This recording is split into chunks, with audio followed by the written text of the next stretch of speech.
Parfois, la souffrance ne laisse aucune trace visible. Pas de pansement, pas de cicatrice, pas même un mot pour l'expliquer.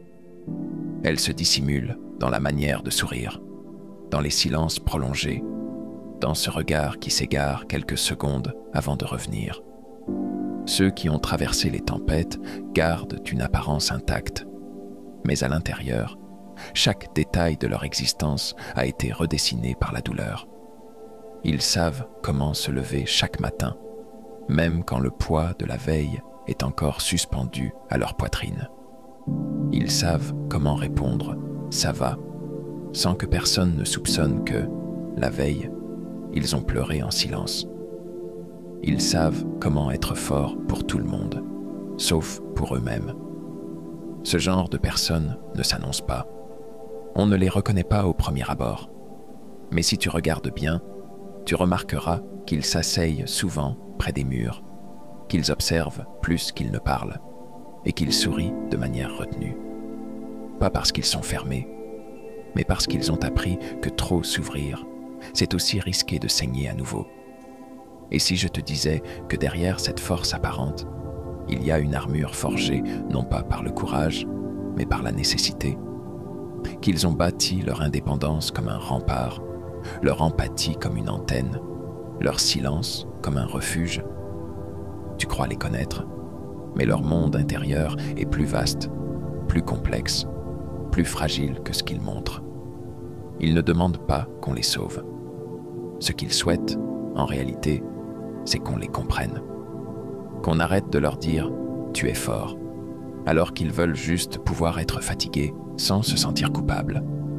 Qu'on leur dise « je suis là », même s'ils ne répondent pas tout de suite. Qu'on les voit, vraiment. Aujourd'hui, on va entrer dans cet univers invisible.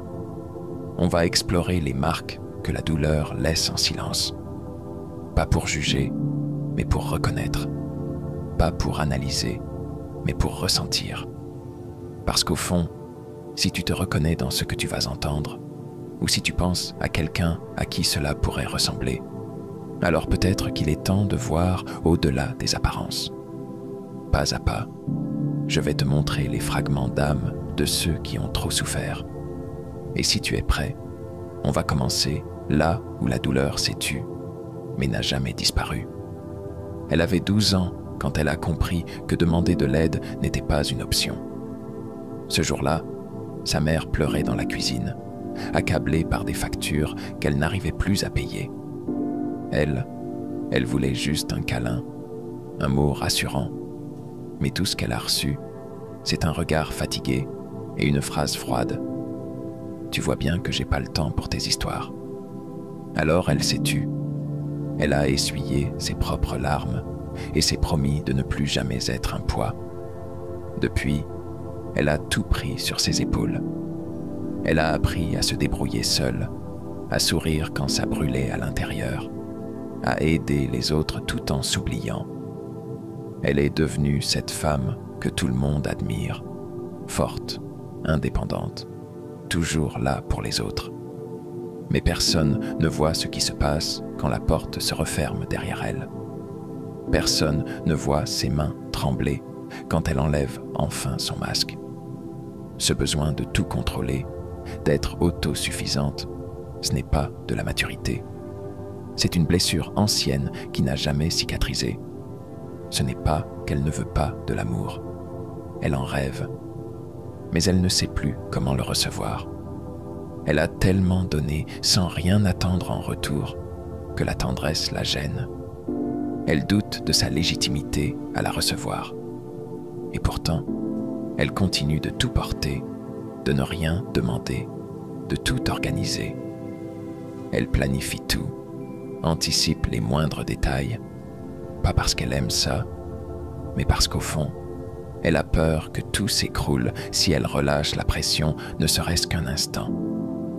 Elle vit dans une tension permanente, comme une corde trop tendue qui menace de céder au moindre faux pas. Ce que les autres appellent de la force, chez elle, c'est souvent de la survie. Elle a appris à ne compter que sur elle-même, parce que chaque fois qu'elle a baissé la garde, on l'a laissée tomber, Alors elle s'est construite un monde où elle n'a besoin de personne. Un monde froid, certes, mais sûr. Un monde où elle a le contrôle, mais pas la paix. Et c'est là que la douleur se cache, dans cette prison dorée qu'elle a construite pierre après pierre, avec ses peurs et ses silences. Une prison dont elle seule détient la clé, mais qu'elle n'ose pas ouvrir. Parce que s'autoriser à être vulnérable, c'est courir le risque d'être blessée à nouveau. Alors elle continue. Elle avance, tête haute, cœur fermé. Et tout le monde applaudit sa force. Personne ne se doute que c'est justement ça, le plus grand cri qu'elle n'a jamais poussé. Il avait ce regard doux, celui qui te fait croire qu'il te comprend avant même que tu aies parlé. Dans les groupes, il ne parlait pas beaucoup, mais il savait toujours quand intervenir pour apaiser un conflit, pour glisser une phrase qui tombe juste. Les gens l'aimaient bien, disaient de lui qu'il était une éponge émotionnelle. Et c'était vrai, il ressentait tout, trop. Depuis tout petit, il scrutait l'humeur de ses parents comme on lit un ciel menaçant. Le moindre froncement de sourcils de son père l'alertait. Le silence de sa mère devenait un message codé qu'il s'efforçait de décoder. Il a grandi avec ce réflexe. Ressentir l'autre pour anticiper, pour éviter, pour survivre. L'empathie, chez lui, n'était pas un don. C'était un instinct de survie. Et il n'a jamais arrêté. À l'école, c'est lui qui consolait les autres. Au travail, c'est lui qu'on appelle quand quelqu'un va mal. Dans ses relations, il donne tout, écoute tout, encaisse tout. Mais il ne sait plus quand il traverse ses propres émotions ou celles des autres. Il a confondu prendre soin et s'effacer. Il y a des jours où il se sent vidé, comme si quelqu'un avait aspiré toute son énergie. Mais il ne s'en plaint pas. Il dit juste qu'il est un peu fatigué. Il minimise. Parce que dans sa tête, il n'a pas vraiment le droit de souffrir. Il y a toujours plus important que lui. Toujours quelqu'un à soutenir. Et les autres l'aiment pour ça. Parce qu'il est disponible. Parce qu'il comprend. Mais personne ne se demande ce que ça coûte de toujours ressentir. De ne jamais pouvoir éteindre ce radar émotionnel qui capte tout, même ce que les gens essaient de cacher. Il voit les failles, les tensions, les douleurs non dites. Il les porte, en silence. Un jour, une femme qu'il aimait lui a dit « Tu sais, j'ai parfois l'impression que tu es là pour tout le monde, sauf pour toi. » Il a souri, baissé les yeux. Il n'a rien répondu. Il savait qu'elle avait raison, mais il ne savait pas comment faire autrement. Parce que pour lui, exister, c'est être utile. C'est réparer ce qu'il ne comprend même pas toujours. Il aime profondément, mais il s'oublie tout autant. Et dans ce mélange d'altruisme et d'épuisement, il ne sait plus s'écouter. Il confond l'amour avec le sacrifice. Il croit que ressentir pour les autres, c'est suffisant pour guérir sa propre douleur. Mais ce n'est pas le cas, parce qu'on ne peut pas continuer à panser les plaies des autres quand les siennes sont toujours ouvertes. Il a besoin d'apprendre à se regarder avec la même tendresse qu'il offre aux autres, à se dire « ça suffit » quand tout en lui crie fatigue, à se rappeler qu'il a le droit d'exister, même s'il ne sert à rien dans l'instant. Et peut-être qu'un jour, il comprendra que la vraie empathie, ce n'est pas se perdre dans l'autre, mais savoir aussi revenir vers soi. Non pas comme une fuite, mais comme un retour. Un retour à cette part de lui qu'il a trop longtemps laissée en marge, pour prendre soin de tout le monde, sauf de lui-même. Elle avait cette habitude étrange de fuir quand tout allait bien. Un message tendre la rendait nerveuse. Une étreinte sincère lui donnait envie de reculer. Et même lorsqu'un homme la regardait avec douceur, elle souriait. Puis, elle se refermait aussitôt. Non pas parce qu'elle ne ressentait rien, mais parce qu'elle ressentait tout, trop vite, trop fort, et qu'en elle, chaque émotion positive réveillait une ancienne alarme. On lui disait souvent qu'elle était distante, voire froide. Certains prétendants la trouvaient mystérieuse, d'autres la trouvaient compliquée. Mais la vérité, c'est qu'elle avait peur. Peur de laisser entrer quelqu'un trop près. Peur qu'on découvre ce qui se cache derrière sa façade calme. Peur d'aimer et de perdre, encore. Petite, elle avait tendu son cœur à quelqu'un qu'elle aimait de tout son être. Peut-être son père, peut-être une première histoire. Et ce quelqu'un l'avait piétiné sans même s'en rendre compte. Depuis, elle a compris que l'amour, c'est dangereux, que s'ouvrir, c'est s'exposer. Alors elle s'est protégée, un peu, puis beaucoup, puis complètement. Elle aime encore, mais à distance. Elle observe avant de faire confiance. Elle analyse chaque geste, chaque silence. Un message vu et pas répondu la fait douter. Un compliment trop rapide l'inquiète. Elle décortique tout, parce qu'au fond, elle ne croit plus vraiment que quelqu'un puisse l'aimer sans condition. Elle attend la faille. Le moment où l'autre partira. Le moment où elle se sentira de trop. Et c'est ça qui fait mal. Pas l'amour, mais la mémoire qu'il peut devenir trahison. Elle vit avec un pied dans le passé et un pied dans le présent. Et chaque fois qu'elle commence à s'attacher, c'est comme si une voix intérieure lui murmurait « Fais attention, tu t'es déjà brûlé là ». Alors elle construit des murs, même face à ceux qui ne veulent que l'aimer. Elle recule au moindre geste trop tendre. Elle sabote sans le vouloir. Et parfois, elle regrette, seule, dans son lit, avec cette sensation d'avoir gâché quelque chose de beau. Mais la peur est plus forte que le désir. Pour elle, l'intimité est un champ de mine. Chaque pas doit être calculé, chaque émotion validée, parce qu'elle ne se sent jamais tout à fait en sécurité, même quand l'autre est bienveillant, même quand l'amour est sincère. Mais au fond d'elle, il y a un cri, le cri d'une petite fille qui, autrefois, voulait juste qu'on reste, qu'on tienne sa main sans partir, qu'on l'aime sans condition. Ce cri, elle ne l'a jamais exprimé à voix haute, mais il est toujours là, présent, vibrant. Ce qu'elle ne sait pas encore, c'est que tout le monde ne part pas, que certaines mains, quand elles se tendent, ne lâchent pas au premier obstacle, que certaines personnes ne fuient pas dès qu'on ouvre la porte. Mais pour le découvrir, il faudra qu'elle accepte un jour d'ouvrir un peu plus, même si c'est difficile, de laisser une faille, un interstice, par où l'amour pourrait entrer. Pas pour tout changer, juste pour prouver, une fois, que ce n'est pas toujours pareil. Que cette fois, peut-être, la douceur ne fera pas mal. Il était ce genre d'homme que tout le monde respectait. Calme, posé, solide. Une vraie épaule sur laquelle s'appuyer. Dans les réunions, il prenait la parole avec assurance. En famille, il gérait les imprévus avec calme. Il donnait cette impression de stabilité absolue, comme si rien ne pouvait l'ébranler. Mais personne ne voyait ce qui se passait une fois les lumières éteintes. Personne ne le surprenait dans cette salle de bain où il restait parfois trop longtemps, à fixer son reflet sans vraiment se voir. Il se tenait droit, mais à l'intérieur, il avait l'impression de crouler. Son âme, elle, criait, mais il l'avait muselée depuis des années.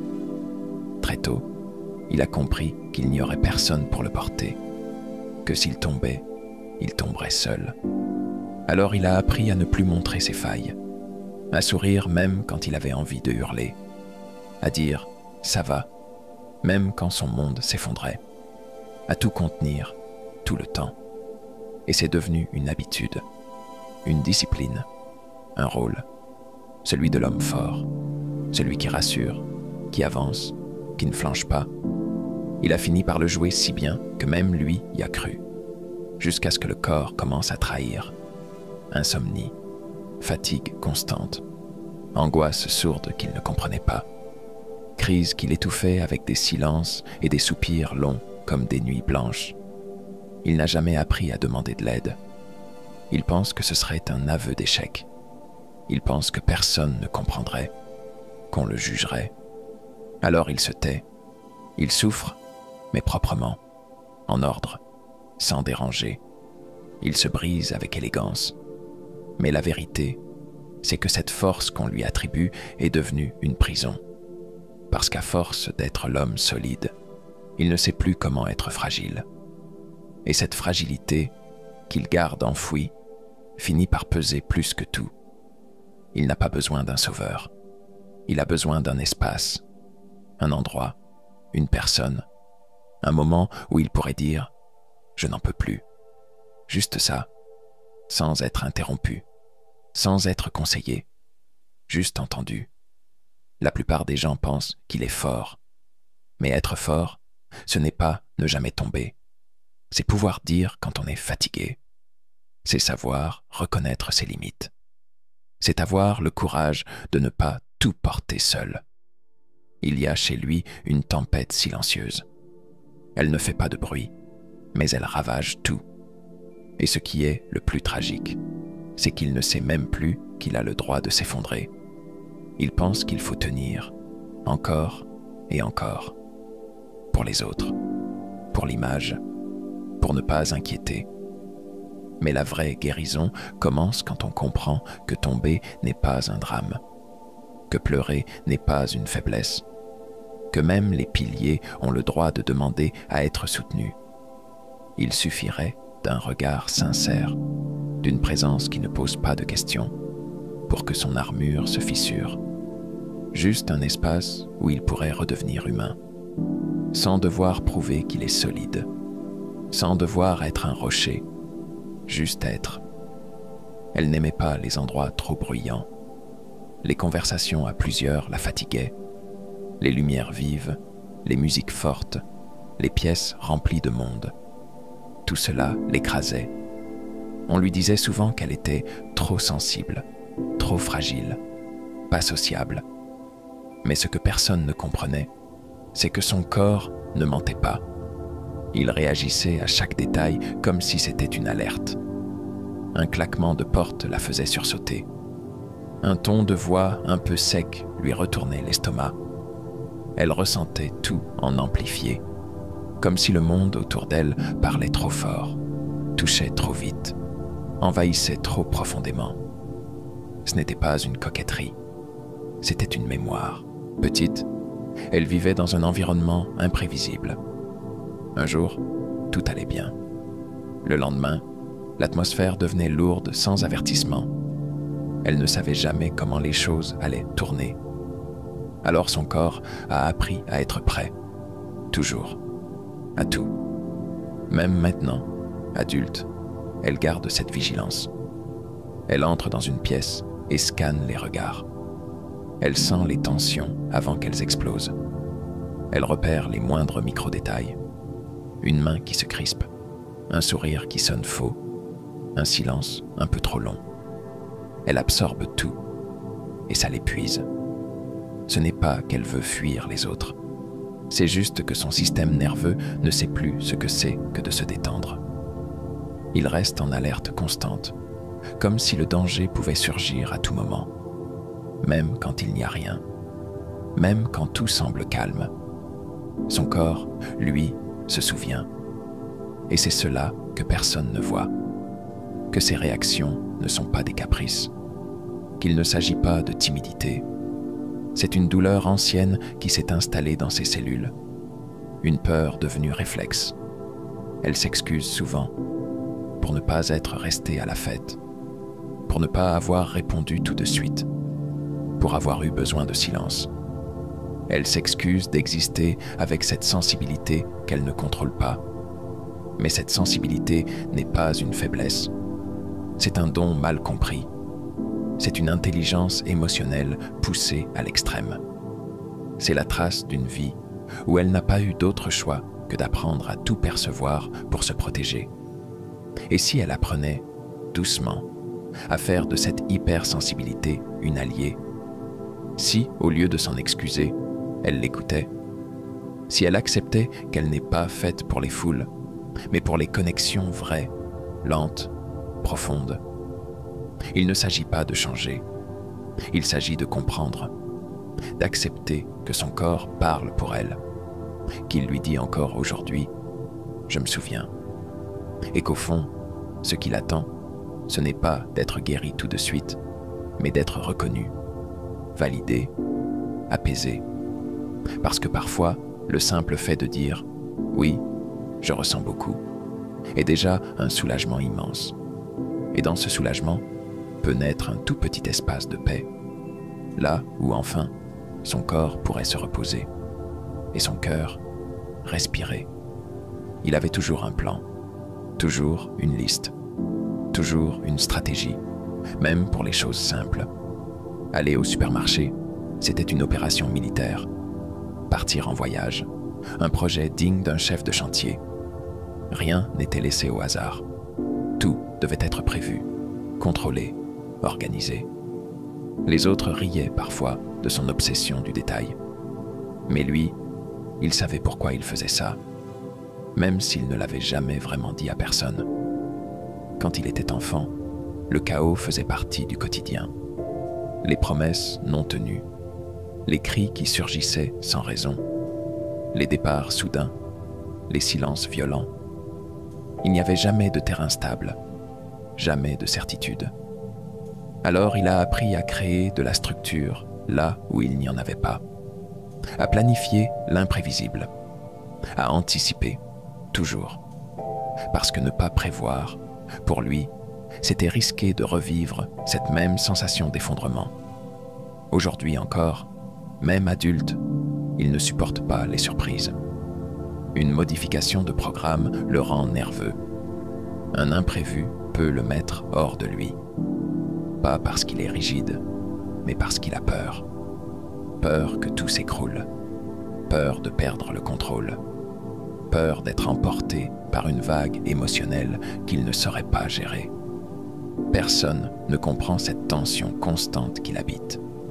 Ce besoin de vérifier 3 fois, de tout cadrer, de s'assurer que tout se passe comme prévu. On pense qu'il est maniaque, perfectionniste, exigeant. Mais en vérité, c'est un petit garçon qui a grandi dans un monde instable et qui, devenu adulte, continue de chercher à se protéger. Ce contrôle n'est pas une domination sur les autres. C'est une barrière contre le chaos. Une manière de se rassurer, de se dire « cette fois, rien de mauvais n'arrivera parce que j'ai tout prévu ». Mais la vie ne fonctionne pas comme ça. Et plus il essaye de tout contrôler, plus il s'épuise. Le problème, c'est qu'il ne sait plus comment lâcher prise. Même en vacances, son esprit tourne. Même quand tout va bien, il imagine le pire. Il reste toujours en tension, toujours à l'affût d'un danger invisible. Parce qu'il ne s'est jamais autorisé à vraiment respirer. Ce qu'il ignore, c'est qu'il n'a plus besoin de se battre contre l'imprévu. Que le chaos d'hier n'est pas forcément celui de demain. Que tout ne se passera pas forcément mal si rien n'est parfait. Mais pour le croire, il faudrait qu'il accepte de se reposer sur la vie, de faire confiance, juste un peu. Il ne s'agit pas d'abandonner toute structure.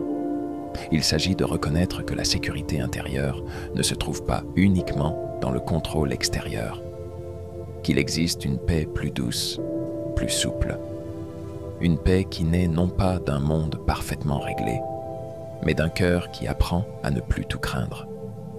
Et peut-être qu'un jour, il laissera une case vide sur son agenda. Peut-être qu'il dira « je verrai » au lieu de « je sais déjà ». Et à ce moment-là, sans même s'en rendre compte, il commencera à guérir. Non pas en maîtrisant tout, mais en se permettant enfin d'exister, même dans l'incertain.